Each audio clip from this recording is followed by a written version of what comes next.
Alright, hello, and welcome to Stasis Pod, the Transformers Rescue Bots podcast. I'm Rob. I'm Jen. And I'm ready to bake with some Bolsheviks. I'm David. Oh.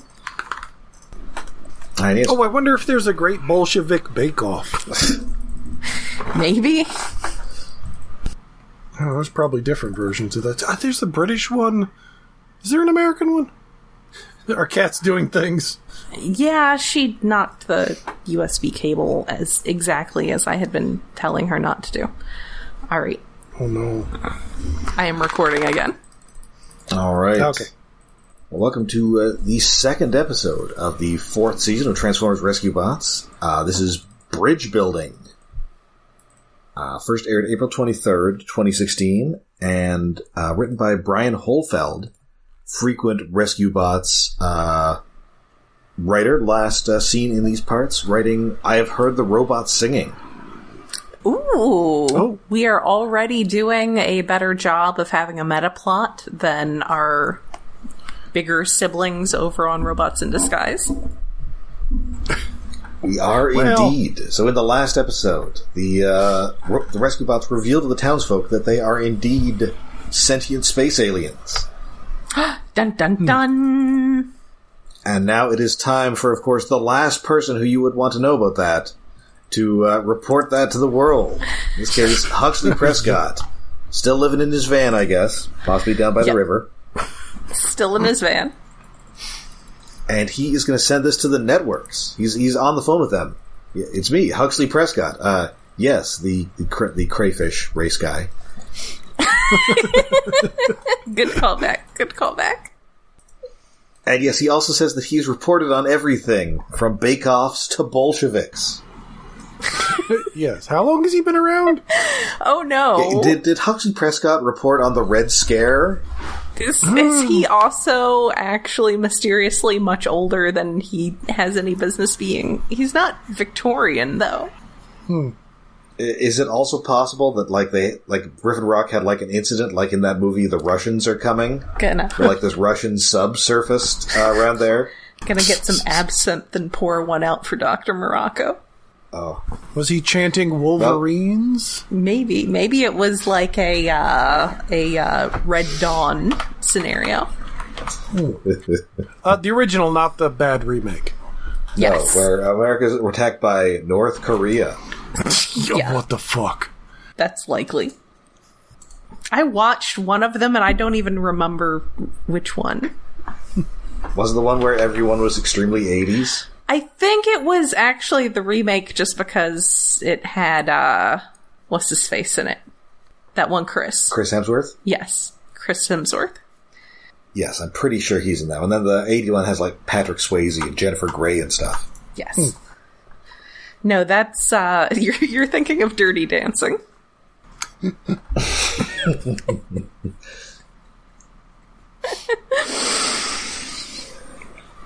So, moments before Prescott can send this to the world, he's interrupted by notice that there's going to be a town meeting tomorrow.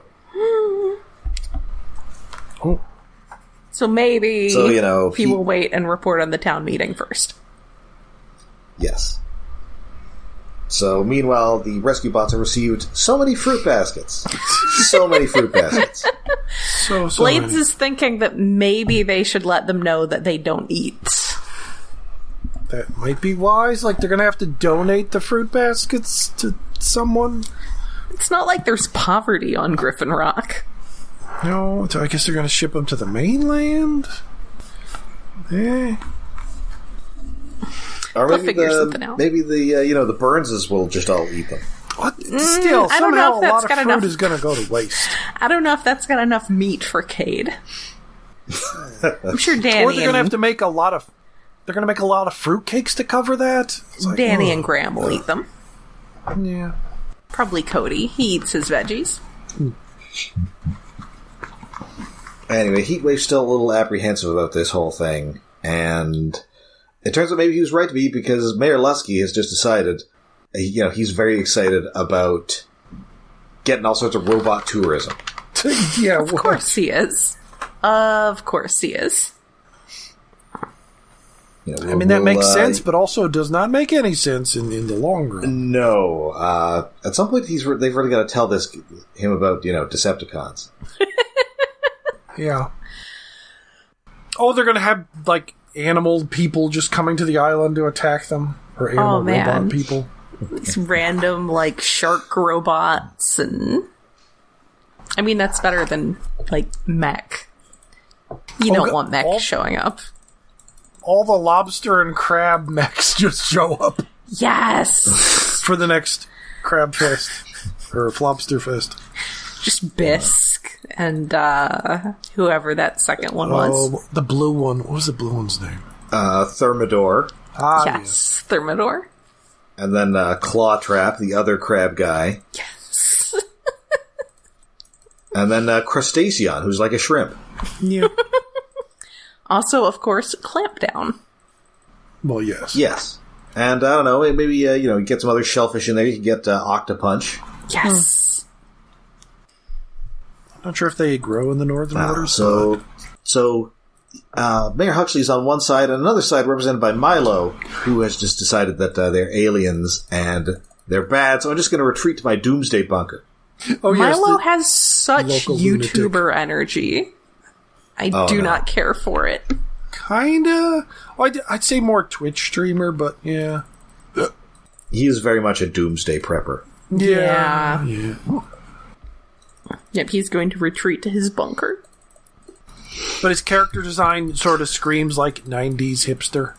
Yeah, no. I don't know. It just kind of reminds me of that, grunge that YouTuber guy who, got in trouble for going to the Japanese suicide forest. Oh, yeah, that fucker. Is that guy a professional wrestler now? Or is that his brother? So. I don't know. I actually would kind of like him to be a wrestler because then I could watch him get his ass kicked. And that would be satisfying. I think that would be nice. I don't know. I don't keep up. But yeah, his attire does generally make me think that perhaps he is about to hang out outside the Quick Stop with Silent Bob. Yeah.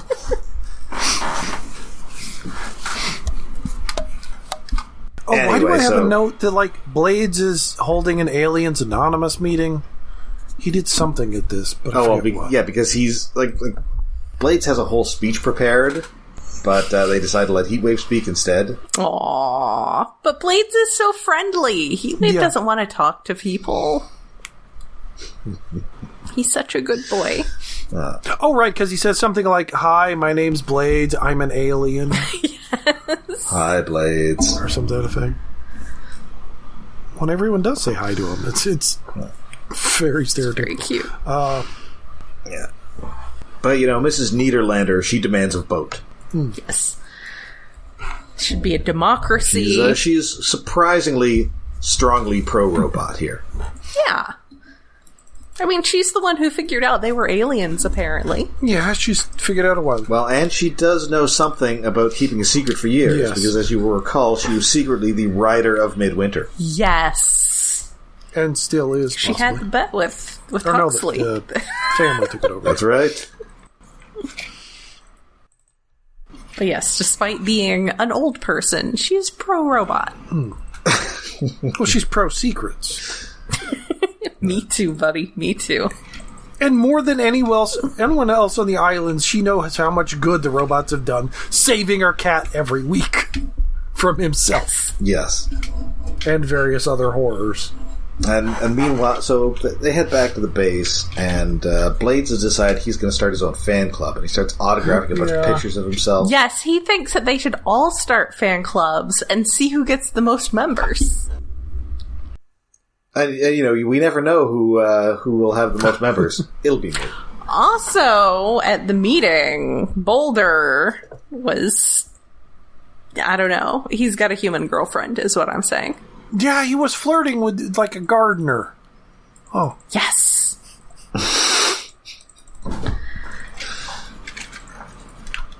I mean, of the rescue bots most likely to have a human love interest, I do somehow think it's him. Yeah. Well, yeah. Personality-wise, yes. But if we're following G1 rules, it has to be Heatwave. He's the red one. Oh, that can't end well. I was going to say it's whoever's the biggest loser, but that's fair. Well, then it's probably Blades. Aw, yeah. I mean, if you include the comics, that doesn't only have red ones, but it does only have losers. Nobody cool gets to have a human girlfriend. What about Ironhide? So, oh no, wait. He doesn't have a human girlfriend. He had a robot girlfriend. I don't think it was. That's different. I mean, Powerglide wasn't really a loser. He was like the only Autobot who could fly. But other than Jetfire and all the aerial bots who showed up shortly afterwards. Yeah, that's true. They really blew up a spot. Yeah. But none of them sounded like Jackie Gleason. That is true. No, 2 of them just sounded like Rob Paulson. Well, this is true.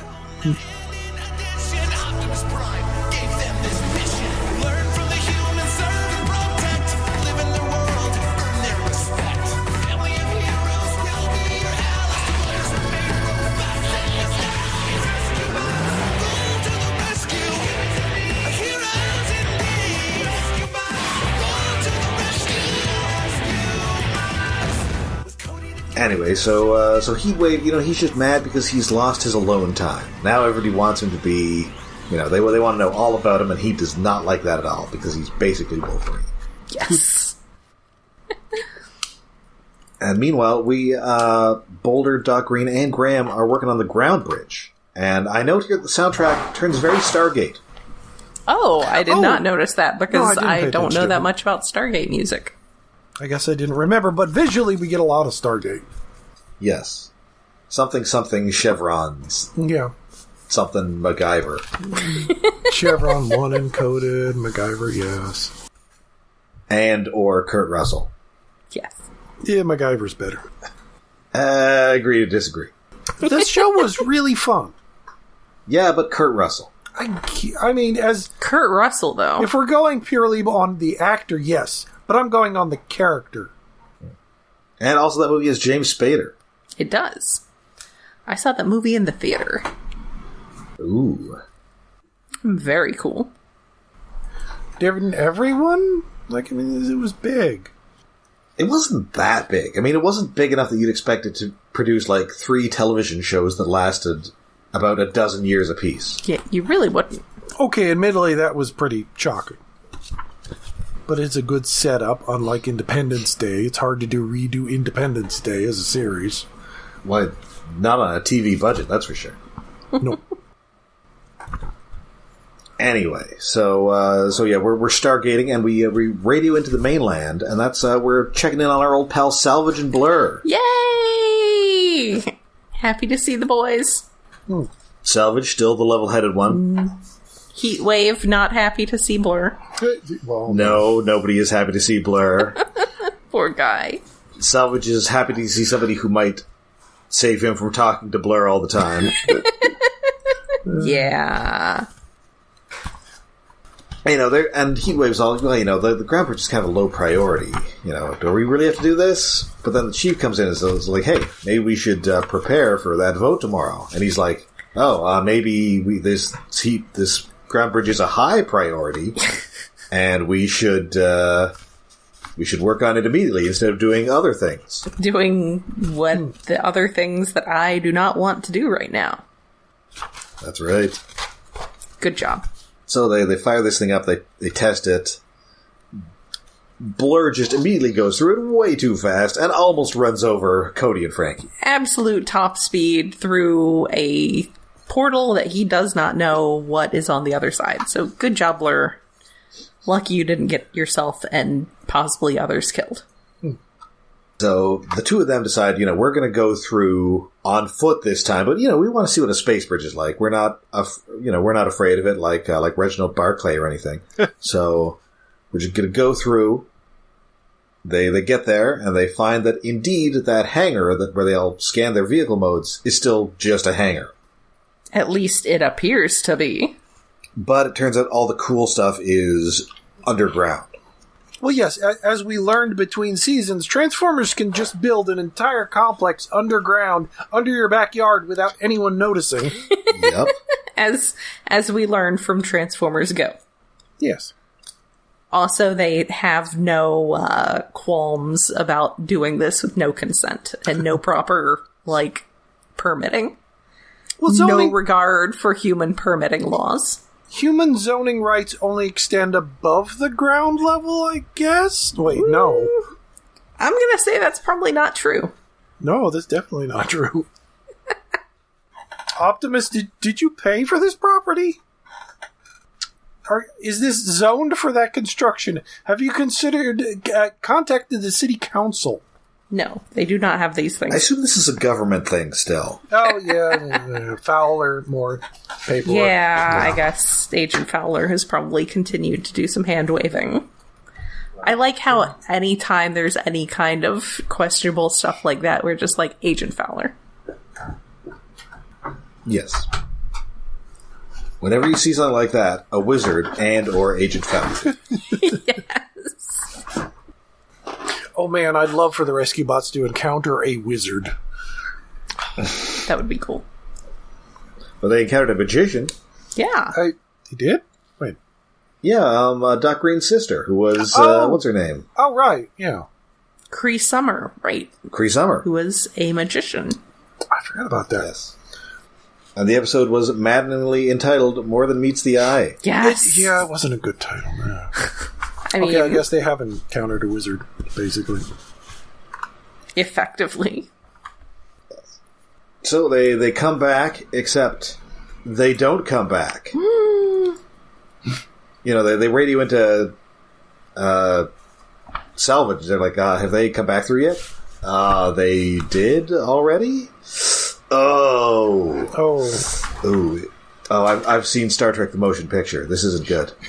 What came back wasn't Cybertronian? What came back didn't live long. Oh, no. We're getting like a Tuvix situation, or possibly a Thomas Riker situation. None of these are good situations. These are all very bad situations. Yeah, probably Thomas. It was something, because we've already done a brain swap episode, and that wasn't transporter related. We could also get a Rascal situation where everybody's turned into children. Oh, no.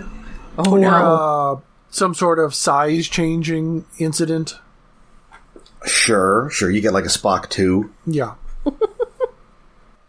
Or, of course, the next phase situation where everybody's like invisible, where they're like invisible and immaterial. Oh, yeah, out of phase. Oh, yeah, that'd be fun. Well, get to go to your own funeral because everyone thinks you're dead. Prime and Robots in Disguise did that, but still, that's always fun. Or, of course, Mirror Universe. I feel like this happened too much. I guess we've already done evil alternate universe. Yeah. But they keep using those things. Yeah. Yeah, you would think they're very convenient. Yeah, they're extremely convenient. It's like how people keep dying in car accidents, but everybody's still driving cars. People keep having horrible transporter accidents, but everybody's still using transporters. If the rate is really low, like it's plane accident low, it's like, it's not that high at all. It's fine. I don't know if it is. I don't know, usually they do get fixed up by the end of the episode. Yeah, usually. You get D2 fixed or whatever. Except for those poor bastards from the motion picture. Those guys, they just scrape them off the deck with a spatula. You only get that kind of death in the movies. What? That's right. So it's only going to happen every couple of years. Yeah. Are there patterns? And less than that. Are there patterns not still in the buffer? Can't we do it again? We didn't have that technology back. That should be... All our consoles still had, like, physical buttons. I don't know what to tell you. Very basic. Hit recopy, reprint. It's a printer. Add more toner. I do love some physical buttons. Yeah. Anyway, so they do finally hear from them, and they are in the Sahara. Oh. Which you can tell because or is it the Sahara? Yes. Or? Yes, it is. In fact, it is the Sahara. The Sahara Desert, the desert. You know. Yes. Although, of course, you could be you could be forgiven for mistaking that it was somewhere else because just as they were doing the Stargate theme earlier, this is clearly the Lawrence of Arabia theme. I was kind of hoping they would end up in Bumblebee's ghost town, but no, it was It was not Western music. It was Lawrence of Arabia music. Yes. And unfortunately, they are in the middle of a sandstorm. In which case, the soundtrack probably should have shifted to... Yeah,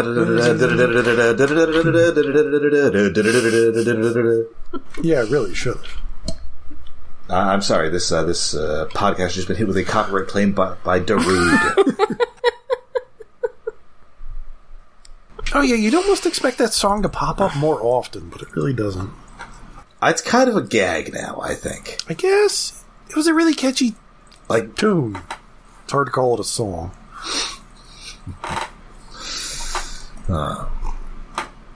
Anyway, so they're running out of water. They get through the sandstorm, but then they spot an oasis. And strangely enough, there's a weird car there for some reason. Yeah, that was bizarre. It was bizarre that nothing came of it. Oh, yeah. Yeah, I expected, that would be the end of the episode. It would cut away to there's a car in the desert, or somebody else would come through the portal, but that doesn't come back, and that's strange. I guess it was Mirage. Well, let's just say we're doing some more long-term planning here. Was it Mirage? What? I hope it was Mirage. All I will say is, that's spoiler, sweetheart. Because, it's a Mirage. Also, they hear a terrible noise. No, it is in fact a clue from next week. Oh. For next week. Okay. We may be meeting a new character. Is it Mirage? Maybe from a popular science fiction franchise. Ooh. Should be Mirage, though. A DeLorean? What? Well, I mean, the voice actors from that, not the character. Gigawatt is not showing up. Oh. Oh, that would be fun, though. Did we get to them hearing a terrible noise? Yes, they hear a terrible noise, which Frankie immediately assumes is a sand monster. I thought she said sea monster. No, a sand monster. No, sand monster. I could have sworn she said sea monster. Well, why would there be a sea monster I in know, the which is what Obviously, confused me. I guess I wasn't really paying attention. I do like that they... I mean, look, she's concerned because they didn't walk without rhythm. So now they've attracted the worm. I do appreciate that they point out that they don't have sand monsters on Earth. There aren't sand monsters, at least not on this planet. On Arrakis, though, totally different matter. Oh, sure. Dune, desert planet, tons of sand monsters. So many sand monsters. This planet, you're safe. No sand monsters.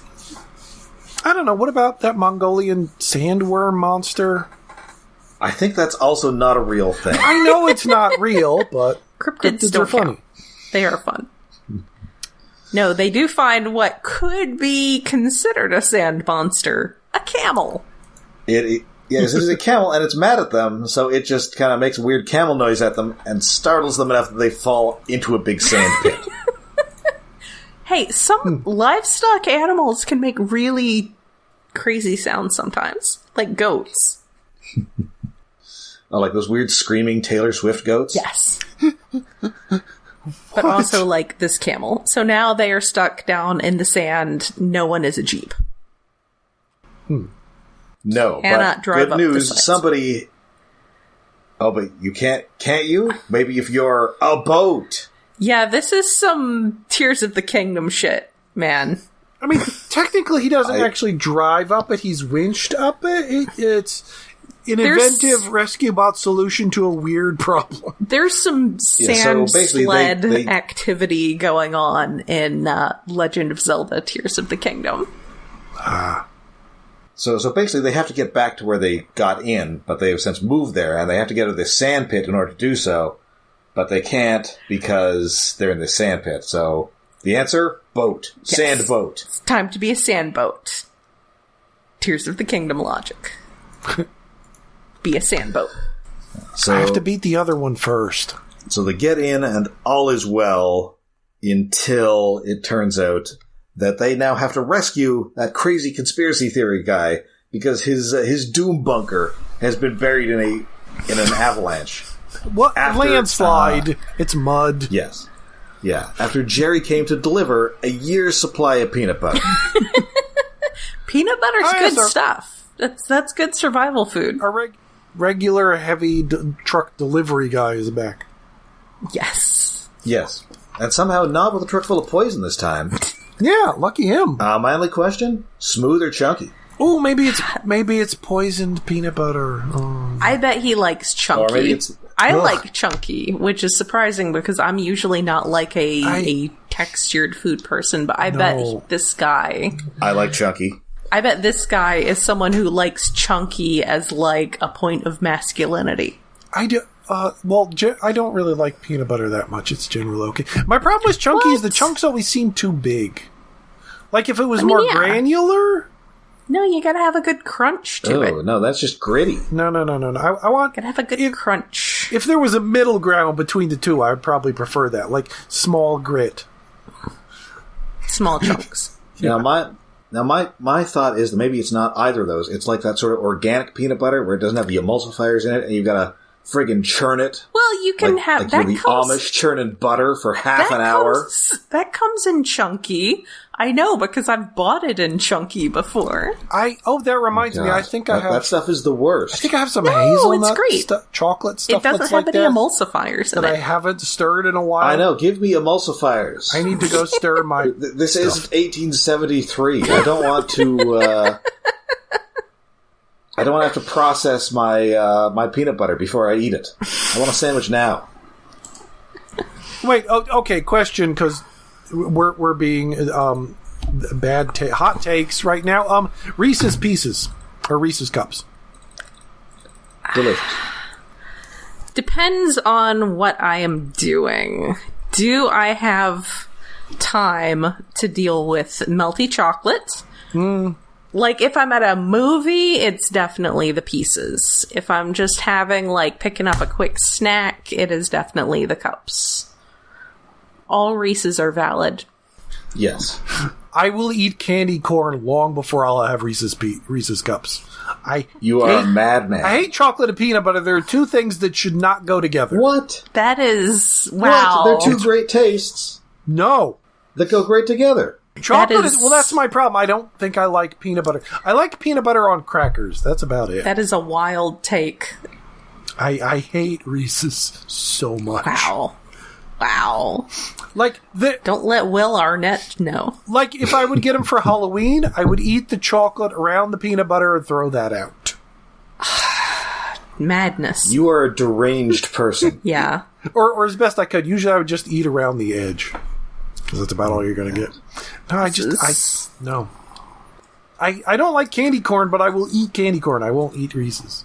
Anyway. Oh, I love candy corn. Oh, no, hot take for the episode. The worst Halloween candy is clearly those those molasses kisses. Those. I don't think I've ever had those. Maybe they're a Canadian thing. Oh, I'm familiar with them. Okay. I mean, there might be worse things, like the little chalky wafer things are not great. Yeah. What are the Brocks or something? Necca wafers. I think those are... I don't think we have those in Canada. I don't like malt balls. Never like those. I can go for those at a movie. Okay. Yeah. I'll get those at a movie sometimes. I mean, why don't texture is weird. I'd rather just have like glossettes, like some chocolate-covered raisins. Oh, raisins. Yeah, that'd be okay. I like junior mints, but I have for a movie, but I have to be careful because if I eat them wrong, I'll start coughing. And if I'm in a movie theater, it's not great to start coughing in this decade. But yeah. Well, I have to be careful when eating junior mints because once I dropped them into a guy who's being operated on. No, my movie theater candy was snow caps or just a full candy bar. Ooh. Just give me a Three Musketeers or something. something. I haven't got that Hershey cookies and cream bar. Love that. Those are good. Those are good. I'm a big white chocolate guy. I gotta make plans for the Marvels this weekend. Making me hungry. We gotta decide what movie we're doing this month or whatever. Or cartoon. Yes. Anyway, right, so there's an episode. Anyway, so they do indeed pull this guy out of his doom bunker here.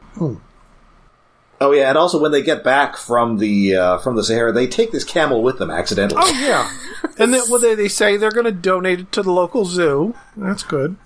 I don't know if it's going to do well in Maine weather, but sure. He'll have to live inside. At the bunker, I think it's Heatwave. It says their mission is to serve and protect humans, even if they don't like it. So this dude's getting rescued by some robots, whether he trusts them or not. Mm-hmm. Too bad. And Heatwave's now realized he can be as sarcastic as Cade can. Yes. When rescuing people. He can actually tell them how he feels now. So, we're having a fair here. Blades is really trying to get people for his fan club. Nobody's interested. Yeah, poor sad Blades.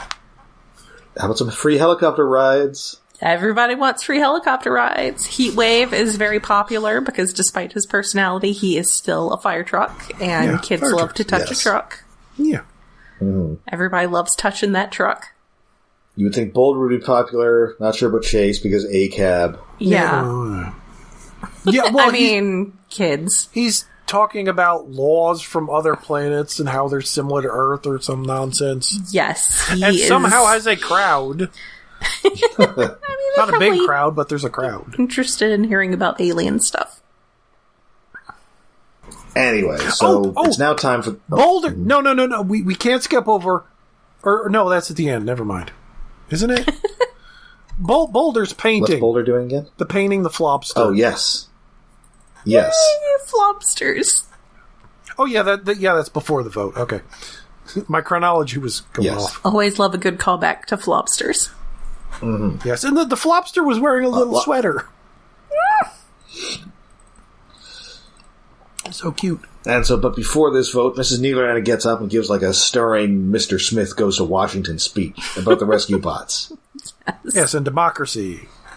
Yes. And stuff. And so ultimately the vote is unanimous, even though they really have to prompt Milo to do it. Like, come on, man! You'd be dead in a hole if they weren't for these robots. Huxley's more reluctant. He says goodbye, network news. But Petty Paws forces him to vote. Yes. You will vote.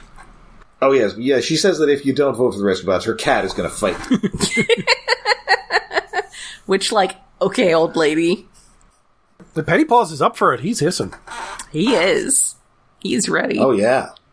This cat is ready to rumble. He is going to put up a fight.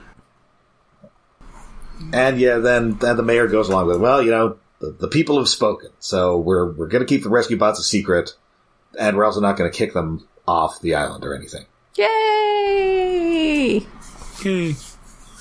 They say they will still continue to do their jobs, but you can interact with them on a personal level.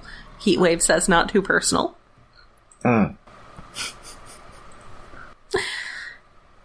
Don't get too friendly. So we are, so the rescue bots are meeting and greeting everybody, and Blades has decided to give everybody signed pictures of himself. Also, I like that his wrist hurts because he kept signing them all from your favorite copter bot. Yeah, it's a long thing. There's a whole thing. Yeah. Yes, just writing an entire sentence on everyone. And that is bridge building. Which surprisingly involves no bridges. I guess the ground bridge, but... Yeah, the ground bridge. They're trying to build the ground bridge. They're literally building a bridge, just not like a regular. And, building emotional bridges with the community. That's important. Back in my day, ground bridges and space bridges were shaped like actual bridges. This is true. Well, only in the comics. Though. In the comics, yes, I know. The cartoon, it kind of looked like a Dixie cup. Well, the cartoon was sort of just this flat ring thing. It was a big, skinny donut. It was good, though. It was good. And my throat is dry. So yeah, the diversion. This was an enjoyable one. The diversion into the desert was a little random, but otherwise, it's good to see Blur annoying everybody again, having no regard for safety of himself or anyone around him. I'm curious to see if we follow up on Boulder having a human girlfriend. I'm curious about the Mirage that's clearly a robot. It should be Mirage. Because it better be named Mirage. Spoilers, it is not Mirage. Damn it. Aww. Alas. But it does give us a rescue bot of a kind we have never seen. Ooh. A ladybot? No spoilers, sweetheart, sweetie. Oh. Oh, this is just like we've already had animals and all kinds of vehicles, and it's like, what's left? A Decepticon? He's going to rescue you from being alive. I mean, actually, that would be cool if they just adopt a Decepticon. Blur did mention... Spoilers, that's kind of coming up in Rescue Bots Academy. Oh, no. I know. We'll get to that in like 5 years. Blur did mention wanting to put a race course in the new academy, and that just reminded me of their weird backyard loop-de-loop Hot Wheels track. Yeah, they already got one. Just take the Stargate over to Griffin Rock for the loop-de-loops. He wants one of the academy. But yeah, otherwise fun episode. Poor Huxley. He thought he had the story of the century. Maybe someday, buddy. Maybe someday. Someday.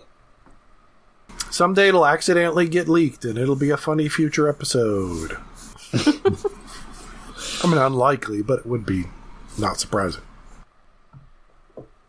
All right. So I believe that now brings us to David's Tokusatsu Corner.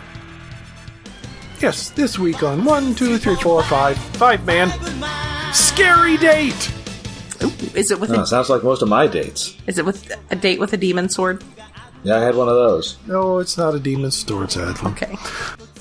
It is in fact a scary date where Pink is out shopping with Yellow, the two girls of the team, and she gets a love letter from a handsome guy that's just walking through. What the heck? And there's like 50s rockabilly music playing in the background. Sure. Maybe it's 80s rockabilly music because it's in the 80s, but it was very much a throwback music that kept coming up throughout the episode. It was odd. But it turns out that the handsome guy that gave her a love letter and invited her to a date, which ends up being a lot of the episode, is a half chameleon, half lemur playboy monster who's there with Doldora and her sidekick Zaza, who are in like office lady business suits, kind of. Well, they're sort of dressy. I don't know. They're as humans as opposed to heavily armored alien warriors. So is he attractive? The guy, when he's not a chameleon lemur monster, yeah, he's reasonably attractive, yes. He's capable of presenting himself as an attractive human male. Yes. Okay. So they end up going on a date, which is horseback riding, yachting, scuba diving, all kinds of fun stuff. But in the process, this guy is also asking her weird questions like, oh, what is your older brother afraid of? What is your mother's maiden name? Yes, weird, bizarre questions, which, like, he's trying to figure out things that the Rangers are afraid of to attack them with their own fears. But it's like these odd questions like, yes, what is your mother's maiden name? What is the security number on your credit card or some nonsense? It's like, these are not first date questions. What the hell? What was the name of the town where you were born? Yeah. Anyway, it turns out she answers honestly, at least about what Red is afraid of ghosts. Oh. The leader of the Rangers is afraid of ghosts. Ha And on the second date, she ends up lying that, oh, I'm afraid of chameleons, because she sort of placed it together because there was a fight against the monster in the middle of the episode. And well, a chameleon, it has one eye that rows back and forth. Well, because it's half chameleon, half lemur thing, some kind of monkey. Mm-hmm. And then the actor guy actually does a weird thing with his eye, and she's like, wait a minute. Oh no, am I dating a monster of the week? Shit. Oops. But she gets kidnapped at some point after before they unleash 4 ghost monsters, which somehow they have, but it's just, they painted 5 of the old Monster of the Week suits white, so now they're ghosts. Sure, why not? And they're fighting the Rangers while Pink has been kidnapped, but she unkidnaps herself to come to the battle. Spooky. Because she steals a gun from the bad guys. So she arrives at the fight against the ghosts and the monster of the week, chameleon thingy. And they're all subtitle fun, or the closed caption subtitles fun. Spooky growling from a werewolf-looking monster. Spooky snorting from a pig monster. Okay. Spooky? Yes. So it's like Pink was betrayed by a bad date and the usual stuff. They throw their 5-ball at the monster. It blows up. It turns into a giant monster. Yay, we get a giant monster fight. And it dies really quickly as a giant, but... Those are important. It's a normal, kind of basic episode. Like, last week was fun with the sword nonsense and just... like, the monster of the week was kind of a small boy wielding a sword. For most of it. This week is like, it's okay. Chameleon monster, fake date. It's fun. But demon swords, they're the best. I know, the demons... It's hard to top the demon sword from last week. Although, well, there have been better episodes, but demon sword was good. And I think I hear a purring cat. Yeah, Benjamin's sleeping on my lap and purring very... Oh, okay. Like, my microphone's still a good foot from him, and he's just like... Oh. So happy and loud. Oh. So sleepy. He's just sleeping on my lap. Yeah, I should go pet Felix after this. He needs a purse. He needs attention. All right. Well, that is it for us for this week. We'll be back next week with more Rescue Bots. Until then, you can find us all over the internet. We're on Twitter. We're on Facebook. We are on Mastodon. And we have a Patreon. Yes, we are hosted on iaconunderground.net, where we have a Patreon set up to help with hosting and other expenses. Patreon.com/iaconunderground. Every month we do something super fun for a special episode. For October, because it's spooky season, we decided to get extreme with the Extreme Ghostbusters. And they're running with the Jersey Devil. For November, we have not decided as of this recording what we're going to do. Maybe it'll be something to tie in with the Marvels. Maybe it'll be something else. It's going to be fun. Whatever it is, it's going to be super fun. As little as $1 a month to listen in on that episodes, and that gets you the whole back catalog of them, which also includes a bunch of extra fun stuff. And sometimes I have a large cat purring on my lap. Oh, and did we mention the Discord? We have Discord. Yes, we have a Discord. If you go, I think I've got a link to it on iaconunderground.net, but there is also, if you go to Iacon Underground at retro.pizza on Mastodon, I believe I've got a link to it pinned, and if I don't, I will do that in the next day or two. Listen to this.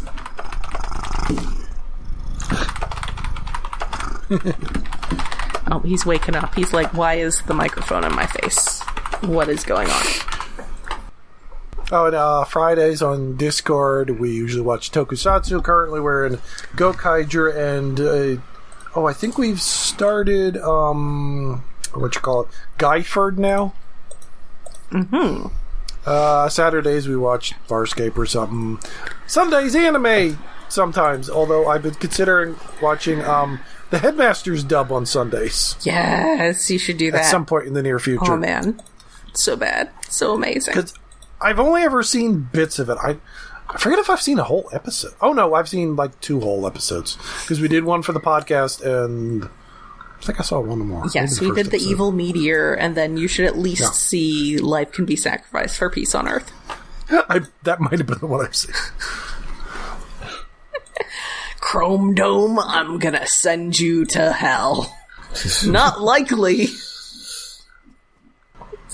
So amazing. It's so amazing. Anyway.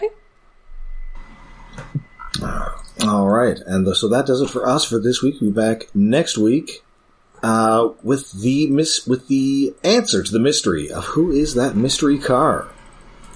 Dun dun dun. So get ready for arrivals, but do not expect Amy Adams. And until then, okay. I'm Rob. I'm Jen. I'm expecting Car Ranger. I'm David.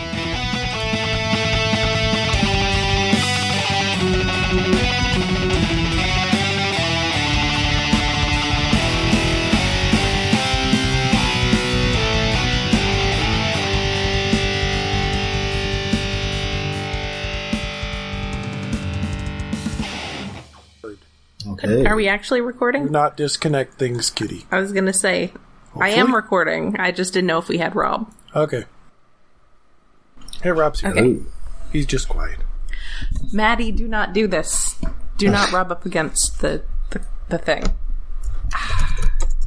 Yeah, I don't even know of a good way to keep them from pushing the USB cable. Anyway, here's some good outtakes for you. I'm ready. And recording.